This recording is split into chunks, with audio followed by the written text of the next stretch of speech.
Hello tout le monde, j'espère que vous allez bien. On se retrouve aujourd'hui pour réaliser cette bague à l'aide de différents matériaux.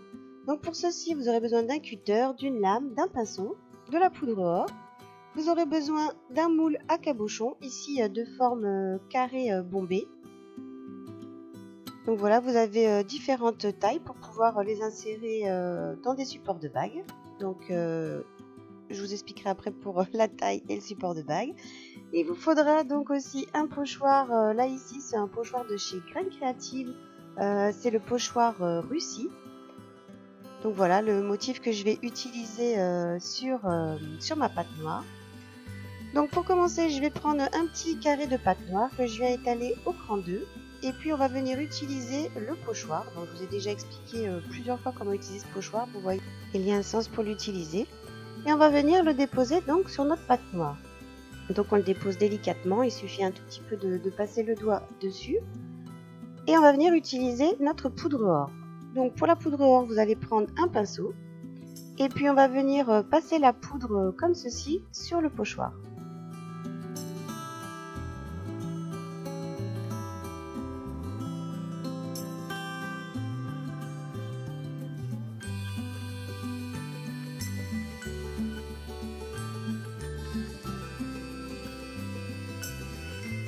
On va retirer délicatement le pochoir et le passer dans l'eau savonneuse pour pouvoir le nettoyer puis le mettre à sécher.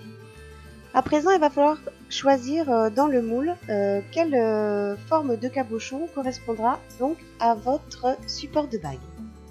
Ensuite, comme je ne savais pas si la poudre or allait adhérer ou pas au moule, j'ai utilisé du talc. Donc vous voyez, j'ai pris un petit pinceau et je suis venue talquer légèrement le fond du moule pour pouvoir ensuite y déposer ce petit carré que je viens de découper à l'intérieur du moule.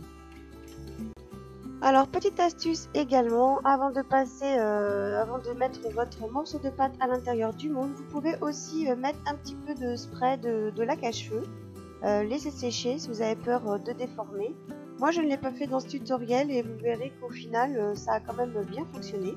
Parce que je voulais tester sans la laque, voir si le motif allait donc marquer à la pâte polymère ou s'il allait un petit peu se décoller et plutôt marquer le moule. Donc vous voyez, je prends un petit morceau de pâte noire, ensuite je viens appuyer légèrement sur la pâte sans trop quand même déformer les motifs. Vous pouvez passer votre moule au réfrigérateur avant de découper pour bien que votre pâte soit bien dure pour pareil également ne pas déformer votre pâte. Et voilà, j'ai été très surprise parce que vous voyez, même sans la laque, la poudre or a quand même bien adhéré à notre pâte polymère. Donc ensuite, il ne vous reste plus qu'à passer votre cabochon au four. Donc soit vous passez votre cabochon comme ça tout seul, ou sinon vous passez aussi votre cabochon sur votre support de bague, hein, peu importe, ça passe aussi très bien au four. Et une fois que vous l'avez passé en cuisson, il ne vous reste plus donc qu'à vernir le dessus.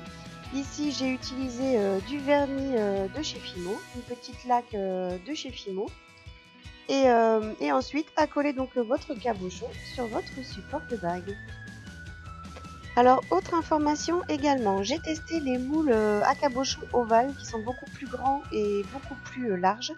Et là par contre au niveau des motifs j'ai eu une légère déformation. Donc en fait pour réaliser ce type de bague ce ne sera pas cette méthode là mais une autre que je vous montrerai sûrement prochainement en vidéo si jamais cela vous intéresse. Donc n'hésitez pas à me le dire en commentaire et je vous ferai donc la petite vidéo explicative. Voilà, j'espère que cette vidéo vous aura plu. Sur ce, je vous embrasse très fort et je vous dis à très vite pour encore plein de nouvelles vidéos. Je vous dis à bientôt. Ciao!